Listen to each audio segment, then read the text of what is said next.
Why you systematically overestimate your knowledge and abilities? Overconfidence effect. My favorite musician, Johann Sebastian Bach, was anything but a one-hit wonder. He composed numerous works. How many there were, I will reveal at the end of this chapter. But for now, here's a small assignment. How many concertos do you think Bach composed? Choose a range. For example, between 100 and 500, aiming for an estimate that is 98% correct and only 2% off. How much confidence should we have in our own knowledge? Psychologists Howard Rifa and Mark Alpert, wondering the same thing, have interviewed hundreds of people in this way. Sometimes they have asked participants to estimate the total egg productions in the United States or the number of physicians and surgeons listed in the yellow pages of the phone directory for Boston or the number of foreign automobiles imported into the United States, or even the total collections of the Panama Canal in millions of dollars. Subjects could choose any range they like with the aim of being wrong more than 2% of the time. The results were amazing. In the final tally, instead of just 2%, they proved incorrect 40% of the time. The researchers dubbed this amazing phenomenon the overconfidence effect. The overconfidence effect also applies to forecasts, such as stock market performance over a year or your fund's profits over 3 years. We systematically overestimate our knowledge and our ability to predict on a massive scale. The overconfidence effect does not deal with whether single estimates are correct or not. Rather, it measures the difference between what people really know and what they think they know. What's surprising is this: experts suffer even more from the overconfidence effect than lay people do. If asked to forecast oil price in 5 years' time, an economics professor will be as wide of the mark as a zookeeper will.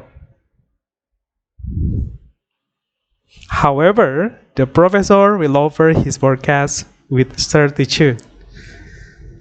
The overconfidence effect does not stop at economics.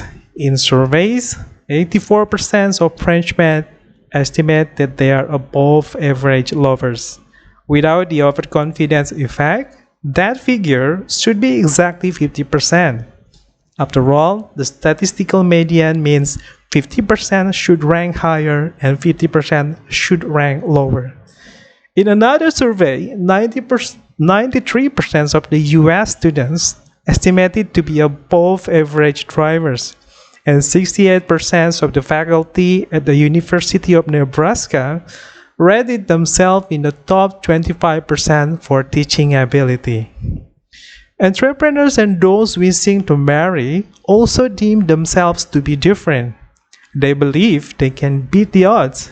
In fact, entrepreneurial activity would be a lot lower if the overconfidence effect did not exist. For example, every restaurateur hopes to establish the next Michelin-star restaurant, even though statistics show that most close their doors after just 3 years. The return on investment in the restaurant business lies chronically below zero. Hardly any major projects exist that are completed in less time and at lower cost than forecasted.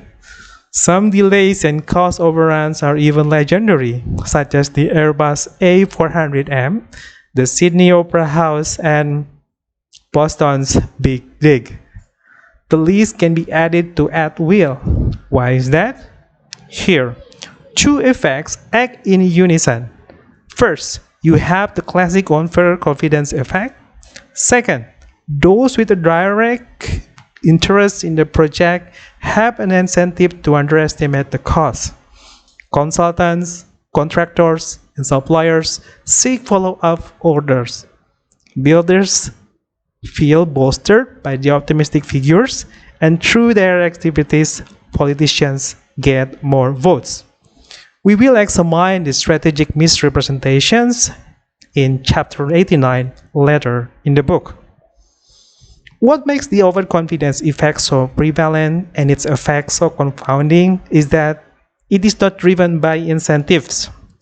It is raw and innate, and is not counterbalanced by the opposite effect, underconfidence, which does not exist. No surprise to some readers, the overconfidence effect is more pronounced in men. Women tend not to overestimate their knowledge and abilities as much. Even more troubling, optimists are not the only victims of the overconfidence effect. Even self-proclaimed pessimists overrate themselves just less extremely. In conclusions, be aware that you tend to overestimate your knowledge. Be skeptical of predictions, especially if they come from so-called experts, and with all plans, favor the pessimistic scenario. This way, you have a chance of judging the situation somewhat realistically. Back to the questions from the beginning. Johann Sebastian Bach composed 1,127 works that survive to this day. He may have composed considerably more, but they are lost.